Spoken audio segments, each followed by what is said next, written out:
Hello friends,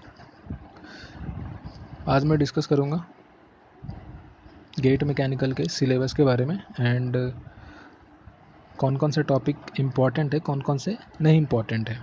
okay, so let's discuss about the topic. Okay, syllabus. जैसा कि हम लोग जानते ही हो, मैकेनिकल हो गया, सिविल हो गया, इलेक्ट्रिकल, ये सब कोर ब्रांचेज में ना हमारा ज़्यादा क्रेज किसके लिए होता है? वो गेट का होता है। ठीक, गेट हो गया, आपका ईएसी हो गया, जितने भी आपके जैसे प्राइवेट फर्म में इन लोगों का कम सीट्स रहते हैं या फिर उनको हायर करने वाले कम ही कंपनीज है। ठीक है, तो फिर हम लोग ज़्यादा ध्यान देते हैं गेट पे एंड जितने भी कोर ब्रांचेस सब गेट पे एंड ईएसी एंड अपना गवर्नमेंट का जो तो अलग ही, गवर्नमेंट जॉब्स का तो अलग ही क्रेज़ है हमारे इंडिया में। तो चलो डिस्कस करते हैं। तो मैं बात करने वाला हूँ गेट 2021 को ध्यान में रख के। ओके, मैं गेट 2021 को ध्यान में रख के ही डिस्कस करने वाला हूँ। सिंपल। तो कौन कौन से सब्जेक्ट छोटे हैं? ठीक है, इम्पॉर्टेंट सब्जेक्ट्स कौन कौन से हैं? मैथ एंड एप्टीट्यूड, ये दोनों तो भाई जितने भी आपके ब्रांचेज हैं ना गेट के लिए, जो भी बैठते हैं या फिर जितने भी एग्ज़ाम्स हैं, सबके लिए इम्पॉर्टेंट है मैथ्स एंड एप्टी। इसके लिए मैं लास्ट में बात करता हूँ। ठीक, तो अभी मैं बात करूँगा अभी कोर सब्जेक्ट्स के बारे में। ठीक, मैकेनिकल के कोर सब्जेक्ट्स के बारे में। तो सबसे इम्पॉर्टेंट होता है मैकेनिकल के लिए प्रोडक्शन। ओके, सबसे इम्पॉर्टेंट है। जो भी गेट एस्पिरेंट्स होते हैं मैकेनिकल इंजीनियरिंग के, उनके लिए सबसे इम्पॉर्टेंट होता है आपका प्रोडक्शन। ये आपका 18 से 20 मार्क्स का आएगा, ये कंफर्म है। ठीक, अब इसमें कौन कौन से आपके टॉपिक्स हैं, मेन इम्पॉर्टेंट टॉपिक्स? आपका कास्टिंग हो गया, बिल्डिंग हो गया, मशीनिंग, मेटल फॉर्मिंग। ऐसे तो भाई तुम्हारा जितने भी मैकेनिकल में टॉपिक्स हैं ना, वो सब के सब इम्पॉर्टेंट है, बिकॉज मैकेनिकल में भीड़ भी बहुत है, आपको मार्क्स भी अच्छे लाने हैं। बट हाँ, जहाँ पे अगर क्वेश्चन अच्छा आ गया तो वहाँ से आपको, लेकिन पढ़ना आपको सब चीज़ है।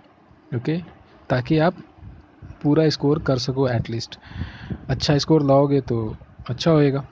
तो इसमें जो है मैं बता रहा हूँ आपको मेन इम्पॉर्टेंट जो टॉपिक्स हैं।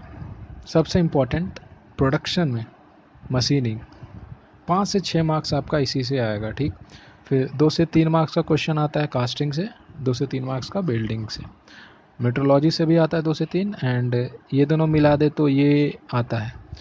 एंड मटेरियल साइंस से आपका 1 या फिर आपका 2 मार्क्स का आता है, 1 या फिर 2 मार्क्स का आएगा, एंड इससे भी 1 या 2 मार्क्स। तो आप मोटा मोटी आप लगा लो आप 18 से 20 मार्क्स। अब ये नहीं मैंने बोला 18 तो 18 ही, वो 17 भी हो सकता है। ठीक है, तो 1-2 नंबर ऊपर नीचे होते हैं तो कोई बात नहीं। तो बट हाँ, सबसे इम्पोर्टेंट है आपके लिए प्रोडक्शन। मैकेनिकल इंजीनियर्स के लिए जो गेट का एग्ज़ाम देते हैं उनके लिए प्रोडक्शन मस्ट है। इसको अगर आपने छोड़ दिया तो समझ लो आप सबसे बड़ी भूल कर रहे हो। ठीक, अब चलते हैं सेकेंड सब्जेक्ट की ओर। ओके, हमारा सेकेंड सबसे इम्पोर्टेंट सब्जेक्ट है मैकेनिकल का थर्मोडायनेमिक्स। ओके, अब इसमें क्या मैं बता दूं, इसमें मैंने लिख दिया है, इसमें इंक्लूड कर रहा हूँ इसमें आरएसी एंड आईसी इंजन्स को। ठीक है, आरएसी में रेफ्रिजरेशन पढ़ना है हमको गेट के लिए, और फिर आईसी इंजन्स में सिंपल साइकिल्स पढ़ने होते हैं, auto cycle, diesel cycle and dual cycle. ठीक, तो सबसे पहले चलते हैं, इसमें आपके आएंगे 12 से 15 मार्क्स के क्वेश्चन कन्फर्म। ठीक है, अब हाँ, ऊपर नीचे वही बात कहा ना, 1-2 नंबर ऊपर नीचे हो जाएगा, घबराने की बात नहीं है। बस आप पढ़ लोगे तो वो काम ही आएगा। ठीक है, तो सबसे पहले बात करते हैं बेसिक थर्मोडायनेमिक्स। आप लोग सब पढ़े होंगे, नहीं पढ़े तो फिर रिवीजन करना है बस। First, second and third law, zeroth law भी है, मैंने इसमें लिखा नहीं, जीरोथ लॉ भी है, सब बेसिक्स हैं। ठीक, अब इसमें आते हैं इम्पॉर्टेंट्स पे। सबसे इम्पॉर्टेंट आपका एंट्रोपी। ओके, एंट्रोपी हो गया है, इनसे इससे 1 नंबर का बहुत होता है, कभी कभार बढ़ सकता है, कोई ठीक नहीं है। तो ये आपका एंट्रोपी से कंफर्म है, इम्पॉर्टेंट है। फिर अगर रेफ्रिजरेशन की बात करें तो फिर साइकोमेट्री रेफ्रिजरेशन, ये दोनों आपको इम्पॉर्टेंट है। गैस टरबाइन, एयर साइकिल्स पढ़ लेना, तो पढ़ना सब है आपको, इम्पॉर्टेंट ये सारी चीज़ें हैं, छोड़ना तो कुछ नहीं है, ज़्यादा ध्यान देना एंट्रोपी पे। एंट्रोपी से कंफर्म क्वेश्चन आता है, फिर रेफ्रिजरेशन से कंफर्म आता है, गैस टरबाइन से आते हैं, फिर तुम्हारे आईसी इंजन से आएंगे, ऑटो, डीजल एंड डुअल। इससे 1 नंबर का क्वेश्चन आने का चांसेस रहता है, कभी कभार नहीं आता है। तो रेसिप्रोकेटिंग कंप्रेसर से आने का चांसेस है। तो चांसेस सब पढ़ना सबको है, एंट्रोपी, रेफ्रिजरेशन, साइकोमेट्री, इस सब पे ज़्यादा ध्यान देना है, ठीक। चलिए अब नेक्स्ट बढ़ते हैं, तीसरे इम्पोर्टेंट मैकेनिकल इंजीनियरिंग के सब्जेक्ट। आपका तीसरा हो गया फ्लूइड मैकेनिक्स एंड मशीनरी में इसमें जोड़ दिया, ठीक। फ्लूइड मैकेनिक्स में आपको पढ़ना है, और मशीनरी उसका एप्लीकेशन है, ओके। जैसे कि थर्मोडायनेमिक्स पढ़ा ना, तो उसका एप्लीकेशन है आपका रेफ्रिजरेशन, आईसी इंजन्स, वैसे ही होता है फ्लूइड मैकेनिक्स का एप्लीकेशन है आपका मशीनरी में पढ़ना, ठीक। जैसे पंप्स हो गया, टर्बाइंस हो गया। तो इसमें सबसे इम्पोर्टेंट क्या क्या है ना, तो इसमें सबसे इम्पोर्टेंट है kinematics, dynamics and flow through pipes. इन सब से जो प्रॉपर्टीज़ हो गया, सिंपल प्रॉपर्टीज़ जानते होंगे आप, इसमें सरफेस टेंशन हो गया, कैपिलरी एक्शन हो गया, वेपर प्रेशर, ये सब जो है प्रॉपर्टीज़ में पढ़ना है। स्टैटिक्स, जिसमें प्रेशर निकालना होता है, मैनोमीटर डिफरेंट टाइप्स के होते हैं, एंड हाइड्रोस्टैटिक फोर्सेस, ये इंपॉर्टेंट है, ये आपका इम्पॉर्टेंट हाइड्रोस्टैटिक फोर्सेस, इससे क्वेश्चन आते हैं। और आपका हो गया फिर बुयांसी फ्लोटेशन से 1 नंबर का आने का चांसेस होता है, कभी कभार 2 नंबर का भी आ जाता है, बट इसमें सबसे ज़्यादा ये important kinematics, dynamics, laminar important है आपका, बाउंड्री लेयर इम्पोर्टेंट है। ये सब बाउंड्री लेयर आपका जो है ये आएगा आपको काम कन्वेक्शन में, हीट ट्रांसफ़र पड़ेगा तो उसमें भी काम आता है, ये इंपॉर्टेंट है। मोमेंटम इक्वेशंस, डायनेमिक्स में क्या क्या पढ़ना होता है, डायनेमिक्स में सिंपल बर्नौली इक्वेशन पढ़ना होता है, एनर्जी कंजर्वेशन का थ्योरी, वो सब। एंड काइनेमेटिक्स में, जिसमें हम वेलोसिटीज़ डिफरेंट टाइप्स के होते हैं ना, वेलोसिटीज़ आपका वो पढ़ना होता है। एंड फिर इसमें जनरली एक्सेलरेशन वेलोसिटी जो निकालते हैं वो सब पढ़ना होता है। तो ये सारी चीज़ें हम, अब आप मशीनरी पे जाएंगे तो मेनली इसमें टरबाइन सब इम्पॉर्टेंट है, इससे 2 मार्क्स का क्वेश्चन बनता है। एंड पंप से बहुत कम क्वेश्चन आए हैं, तो इसको आप ग्रीन जोन में रख सकते हो, ठीक है। तो रेड जोन बहुत इम्पॉर्टेंट है आपके लिए। तो इतना है इससे। अब नेक्स्ट, अब आते हैं नेक्स्ट सब्जेक्ट की ओर, आपका सॉम, ठीक।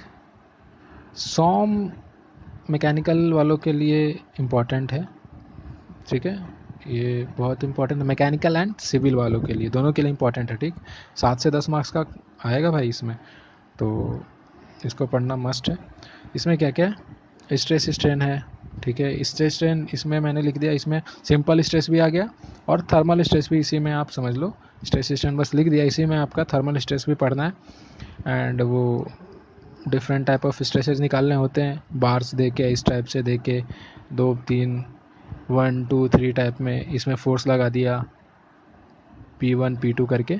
तो इस टाइप के simple stress strain, thermal stress strain भी पढ़ना है इसमें। फिर कम्प्लेक्स स्ट्रेसेस, जिसमें आपको मोहा सर्कल पढ़ना होता है, ठीक है, वो पढ़ना है। SFD BMD हो गया, SFD BMD अगर आप बनाना सीख गए हैं तो फिर आपका डिफ्लेक्शन एंड स्लोप्स में काम आएगा। And shear stresses, bending stresses, long column, ये लॉन्ग कॉलम पढ़ना है, शॉर्ट कॉलम नहीं गेट के लिए। थिन सिलेंडर्स, स्फेयर्स भी, स्प्रिंग्स पढ़ने, 1 नंबर का क्वेश्चन आता है कभी कभार। एंड थ्योरी ऑफ फेलियर्स, ये थ्योरी ऑफ जो फेलियर्स है ये आपको पढ़ना है दोनों में, ठीक है। ये आपको पढ़ना है मशीन डिज़ाइन में भी, आपको सॉम में भी। तो मैंने सॉम में लिख दिया, उसमें भी लोग बोलते हैं कि MD में है, तो किसी में पढ़ो, दोनों में बराबर ही पढ़ना है, ठीक। एंड ये टॉर्सन। तो इसमें सबसे इम्पोर्टेंट वाली चीज़ क्या है, ये तो है ही, ये तो पढ़ना है। सबसे इम्पोर्टेंट SFD BMD जो कि डिफ्लेक्शन स्लोप में काम आएगा, ये दोनों इम्पोर्टेंट है। थ्योरी ऑफ फेलियर्स बहुत इंपॉर्टेंट है, एंड ये सबसे 1 नंबर, कभी कभार 1 या 2 नंबर का क्वेश्चन आता है, एंड ये सारी चीज़ों से। और 3 सिलेंडर्स उतना इम्पोर्टेंट नहीं है, ठीक। टॉर्सन इम्पोर्टेंट है। तो आप सब चीज़ पढ़ लेना, ठीक है।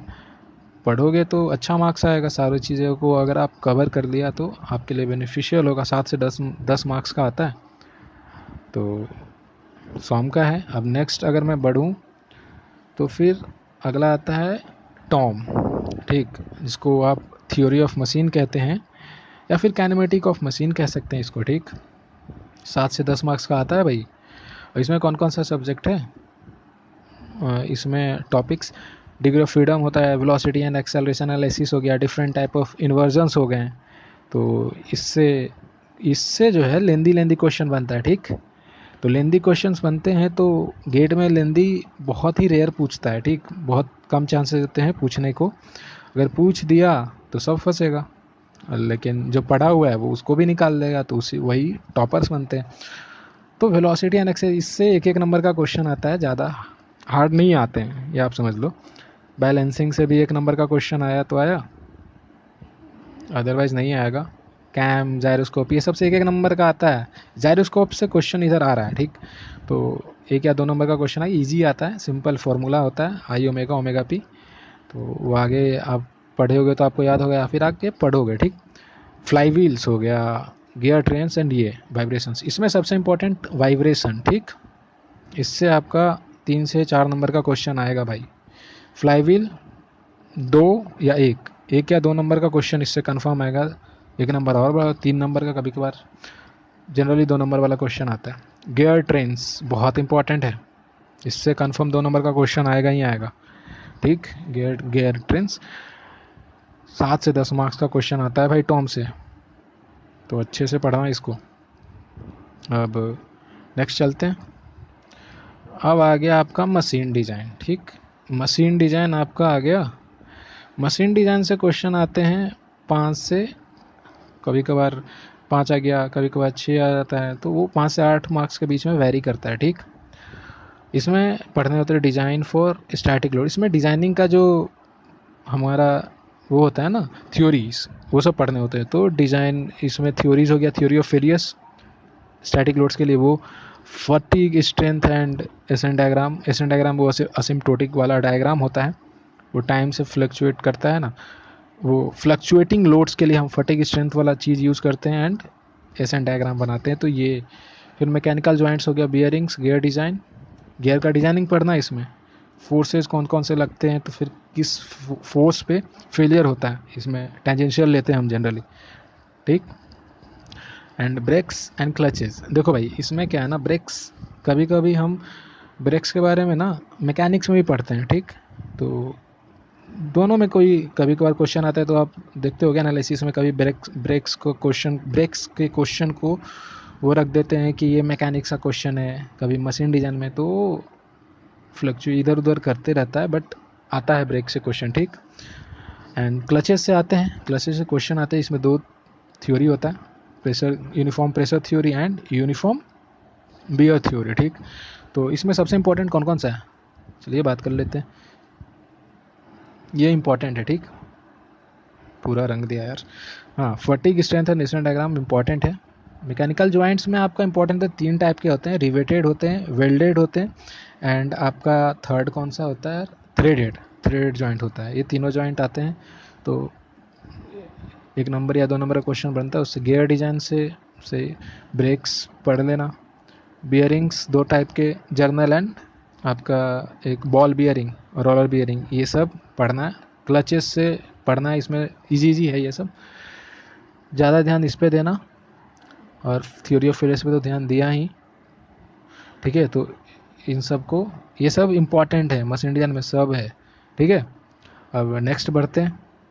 अब आपका आया 7th इम्पॉर्टेंट, आपका है HMT। हाँ, हीट, HMT तो नाम है हमको ऐसे हीट ट्रांसफर पढ़ना है, ठीक है। मास ट्रांसफर नहीं पढ़ना है हम लोग को, हीट ट्रांसफर सिंपल पढ़ना है, ठीक। तो ये आएगा आपका 4 से 6 मार्क्स का, और इसका सबसे सॉर्टेड है, 4 आपका टॉपिक है, simple, conduction, convection, heat exchanger and radiation, ठीक। अब कंडक्शन में ही हम उसमें आपको लिख दिए फिन, फिन हो गया, इसी में हम लिख दिए, इसी में ट्रांजिएंट हीट कंडक्शन, ठीक है। फिन इसी में हम लेके चल रहे हैं कंडक्शन में ही, ठीक। फिन ऐसे अलग होता है, वो फिन में लिखना भूल गया, तो फिन है, ठीक। कंडक्शन इसमें सबसे इम्पोर्टेंट है आपका कंडक्शन वाला पार्ट, ठीक है। इससे ये कंफर्म सबसे important conduction and heat exchanger, ठीक। इससे आपका 2 मार्क्स का क्वेश्चन कंफर्म रहेगा, और इससे भी आपका 2 से 3 मार्क्स का आता है, और इन दोनों से 1-1 मार्क्स का आ सकता है। रेडिएशन से एक, कभी कभार 2 आएगा तो आएगा, अदरवाइज वो फ्लक्चुएट करता है, इधर से 2 आया तो इधर से 1 आ जाएगा, इधर से 2 आया तो इधर से 1 आ जाएगा, तो ये होता रहता है, ठीक। तो इसमें कन्वेक्शन में क्या होता है ना, कन्वेक्शन से लेंदी क्वेश्चन बन जाते हैं, इसीलिए इजी क्वेश्चन पूछा जाता है, और वो 1 मार्क्स का रहता है, ठीक है। 1 मार्क्स का इजी ही क्वेश्चन आता है, हार्ड आएगा तो सबके लिए हार्ड होता है, ठीक। तो वो जनरली नहीं पूछते हैं, इजी क्वेश्चन पूछते हैं कन्वेक्शन से 1 मार्क्स का। तो ज़्यादा आप ध्यान देना conduction and heat exchanger. Conduction में क्या क्या आ गया, सिंपल कंडक्शन तो है ही, वो आपका फिन्स, इसमें फिन्स भी आप समझ लो, फिन्स एंड वो ट्रांजिएंट हीट कंडक्शन वाला, ठीक है। तो वो सब इसी में आ गया, लम्प्ड बॉडी वाला, तो वो पढ़ लेना। एंड हीट एक्सचेंजर में सिंपल आता है वो आपका parallel flow and counter flow वाला, वो आप पढ़ोगे तो बताऊंगा मैं आपको बाद में। एंड रेडिएशन, रेडिएशन सिंपल है, 4 से 6 मार्क्स का आएगा। अब आगे बढ़ें तो आपका एक अब बचा हुआ एक चीज़ है इंडस्ट्रियल, ठीक। इंडस्ट्रियल इसमें है आई एंड ओ आर, दो है, ठीक है। तो आई मतलब क्या होता है, इंडस्ट्रियल इंजीनियरिंग, या इसको आई एम भी कहते हैं, industrial management, I and O R, ठीक। ओ आर मतलब ऑपरेशन रिसर्च, तो 2 इसमें पढ़ना है। तो मेनली हम लोग को क्या है ना, मेनली हम लोग को फोकस करना है कुछ टॉपिक्स पे, ठीक है। 4 से 6 मार्क्स के ही आते हैं, लेकिन हाँ ये भी कम नहीं होता भाई। इन्वेंट्री मैनेजमेंट, ठीक, ये पढ़ना है आपको, जिसमें यू क्यू निकालना होता है। एलपीपी, लीनियर प्रोग्रामिंग, ठीक है। इसमें आपको 3 टाइप का होगा, 2 टाइप का, सिंप्लेक्स एंड वो ग्राफिकल मेथड होता है। सीपीएम पट जिसमें नेटवर्क सिस्टम होता है, ये तीनों बहुत इंपॉर्टेंट है, ठीक। ये तीनों आप पढ़ना ही पढ़ना, ठीक है। और ये सब छोटे छोटे ट्रांसपोर्टेशन, क्यूइंग थ्योरी, फोरकास्टिंग, और मैं नहीं लिखा, असाइनमेंट होता है इटसेट्रा। अब बीओएम होता है, कभी कभार क्वेश्चन आ जाते हैं, बट ये तीनों जो है इम्पॉर्टेंट है, ठीक। पूरा रंग दिया यार। तो 4 से 6 मार्क्स के ये आएंगे, ठीक है। तो यही सब था, सिंपली मैं बता दिया आपको, ये सारी चीज़ें इंपॉर्टेंट्स हैं, ठीक। अब मैं चलता हूँ मैं मैथ्स एंड एप्टी पे, ठीक है। मैथ्स एंड एप्टीट्यूड भाई, किसी भी आप मतलब किसी भी ब्रांच को जो रिलेटेड हो, किसी भी ब्रांच से हो, उसके लिए, और जो ग्रेड देता हो, मैथ्स एंड एप्टी मस्ट है। एप्टी से, एप्टीट्यूड से आपका कितना 15 मार्क्स फिक्स रहेगा। 10 क्वेश्चन आएगा, 5 क्वेश्चन आएगा 2 मार्क्स का, ठीक। एंड 5 क्वेश्चन आएगा आपका 1 मार्क्स का, तो 10 क्वेश्चन हो गया। तो इससे कन्फर्म है, इंग्लिश से 2 से 3 मार्क्स का क्वेश्चन आएगा, जिसमें 2 आपका आएगा सिंपल वर्ड्स वाले एंड 1 आएगा आपका पैराग्राफ वाला। Numerical ability simple work and time वाला, जो होता है ना टाइम डिस्टेंस, उस टाइप से क्वेश्चन आएंगे न्यूमेरिकल एबिलिटी से, और थोड़ा थोड़ा कुछ कुछ अच्छे घुमाए हुए क्वेश्चन होंगे, ठीक है, घुमा के पूछेंगे। तो एप्टीट्यूड मस्ट है, इसको आपको कोई नहीं छीन सकता, 15 मार्क्स पूछेगा ही पूछेगा, और ये सबसे पहले रहता है, ठीक है। एंड अब बात करते हैं मैथ्स की। मैथ्स भी बहुत इंपॉर्टेंट है, 12 से 15 मार्क्स का क्वेश्चन आएगा, कभी 13 आता है, कभी 15 भी पूछ सकता है, कभी 12, मतलब 12 से ऊपर ही रहता है जनरली। तो इसमें सबसे इंपॉर्टेंट टॉपिक प्रोबेबिलिटी हो गया, ये सब इंपॉर्टेंट है, ठीक है, वेक्टर ये। बट इसमें भी मोस्ट इंपॉर्टेंट है आपका एनएम से कंफर्म रहता है 2 मार्क या 1 मार्क्स का, ठीक है। एनएम से, लीनियर अलजेब्रा से कंफर्म रहता है 2 से 4 मार्क्स का रहेगा। प्रोबेबिलिटी से कंफर्म क्वेश्चन रहेगा, ठीक। डिफरेंशियल इक्वेशन से पूछ सकता है 1 या 2 मार्क्स का। वेक्टर से कम्प्लेक्स से कभी कभार नहीं रहता, कभी कभी रहता है, तो वो डिपेंड करता है। ठीक, तो ये सब मिला के क्या हुआ ना, टोटल आपका मिला के हो गया, सॉरी, ये आपका टोटल मिला के आपको पूछेंगे 100 मार्क्स का क्वेश्चन रहेगा भैया। 100 मार्क्स टोटल रहेंगे, आप लोग जानते ही होंगे। ठीक है, सॉरी, 100 मार्क्स का तो रहेगा। ठीक, 65 क्वेश्चंस रहेंगे, 65 क्वेश्चन 100 मार्क्स, और 3 घंटे का एग्ज़ाम होता है। ठीक है, 3 आवर्स, पूरा घिचपिच हो गया। ठीक है, 3 घंटे का एग्ज़ाम होता है। सिंपल है, तो सिंपल इसलिए है कि अगर आप कर लो सब तो सिंपल है, तो आपको सब पढ़ना पड़ेगा। ठीक है, मैथ्स एप्टी तो डेली करो भाई, डेली, कोई भी क्यों ना हो, किसी भी ब्रांच का क्यों ना हो, अगर गेट दे रहा है। और मैं अगर बात करूँ ना कि गेट का सिलेबस, इसलिए आपको गेट का सिलेबस के नज़दीक रहना चाहिए, क्योंकि टेक्निकल जो है आपका अगर इतना कवर हो गया तो मोटा मोटी सारे एग्ज़ाम्स के लिए ये बेनिफिशियल है। ठीक है, सारे एग्ज़ाम में आपका हेल्प कर देगा। ईएसी बस इससे थोड़ा सा, इसका ईएसी का सिलेबस थोड़ा सा इससे ज़्यादा है। ठीक है, ईएसी का सिलेबस जो है इससे थोड़ा सा ज़्यादा है, बट गेट अगर आप कर लो, गेट के लेवल का अगर आपके पास हो गया नॉलेज, तो आपको हमेशा हेल्प करेगा। ठीक, तो यही सारी चीज़ें हैं। मैथ्स एप्टी हमेशा करो। और हाँ, मैकेनिकल वालों के लिए जो ये production, thermodynamics and fluid mechanics, और ये दोनों सब्जेक्ट सॉम टॉम, ये 5 सब्जेक्ट जो है ये आपका थोड़ा बड़ा है, तो बड़े सब्जेक्ट को आप अच्छे से कवर करो। एंड ये जो 3 सब्जेक्ट है ना, machine design, HMT and industrial, ये तीनों सब्जेक्ट, मतलब आप इसको छोटा पैकेट बड़ा धमाका कह सकते हो। छोटा पैकेट क्यों? क्योंकि ज़्यादा इसका नहीं है, दायरा कम ही है।